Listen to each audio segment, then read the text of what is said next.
பாட்டுக்காக பொழப்பு நடத்தல, பொழப்புக்காக பாட்டு படிக்கல, பாட்டோட பொழப்பு நடக்குது. பணத்தை போட்டு வாங்க முடியுமா, பாட்டு சரக்கு விலைக்கு கிடைக்குமா, அண்ணாச்சியே தெரியுமா?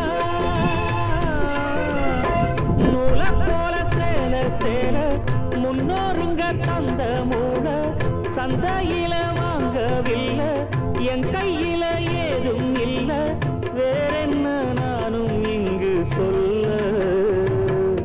இத பாட்டு கட்டி பாட சொல்லுதடி இந்த ஊர் காத்து, புது மொட்டு விட்டு அத கேக்குதடி இந்த பூந்தோப்பு. அடி கோமாதா நீ இந்த ஊர காசுற சுடமாதா, எல்லாருக்கும் தெரியாதா?